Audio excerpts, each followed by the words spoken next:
మీలో ఎవరైనా ఈసీఈ చేసుంటే నాకు కామెంట్ చేయండి, లైక్ చేయండి. ఎందుకంటే నేను కూడా ఈసీఈ చేశాను. జాబ్ కూడా చేస్తున్నాను.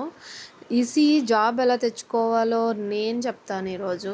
యాక్చువల్‌గా ఈసీఈ చదివితే హార్డ్‌వేర్‌కెళ్ళొచ్చు, సాఫ్ట్‌వేర్‌కెళ్ళొచ్చు అని పొరపాటు పడి జాయిన్ అయిపోయాము. కానీ 2 లేవు. ఏమీ ఉండదు, ఈసీఈకి యూజ్ లేదు, అది ఇది అనుకుంటారు. కానీ ఏమీ కాదు.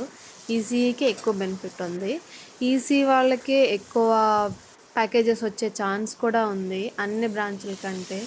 సాఫ్ట్‌వేర్ పరంగా చూసుకుంటే అన్ని బ్రాంచుల వాళ్ళు కూడా అన్ని బ్రాంచుల వాళ్ళు కూడా సాఫ్ట్‌వేర్ జాబులకు వెళ్ళొచ్చు. సో, ఈసీఈ వాళ్ళు పర్టిక్యులర్‌గా వెళ్ళాల్సిన కొన్ని డొమైన్స్ ఉన్నాయి.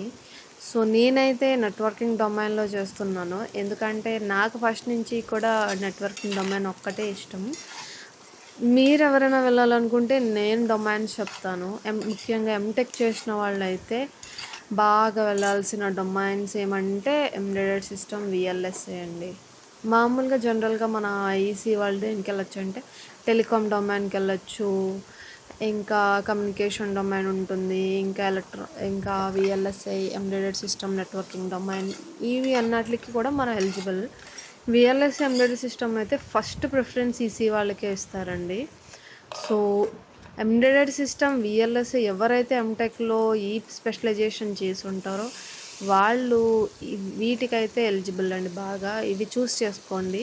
ఎందుకంటే 2 ఇయర్స్ ఎక్స్‌పీరియన్స్‌కే హై ప్యాకేజీలు విన్నాను నా ఫ్రెండ్స్ దగ్గర. నా ఫ్రెండ్స్ కూడా చేస్తున్నారు. సో, ఎవరు కూడా ఏం రాదు ఇది ఇది అనుకొని పొరపాటు పడకండి, వస్తాయి. కాబట్టి మీరు చూస్ చేసుకోవాల్సిన డొమైన్స్ ఏంటనేది రైట్‌గా చూస్ చేసుకోండి.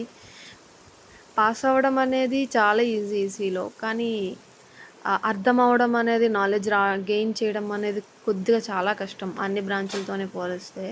సో, మీరు వీఎల్ఎస్ఏ కానీ, ఎంబెడెడ్ సిస్టమ్ కానీ వెళ్ళాలనుకుంటే చాలా ఎక్కువ కష్టపడాల్సొస్తుంది. సో, అది ఎలా ఏంటి అని నేను చెప్తాను నెక్స్ట్ వీడియోలో. Please subscribe.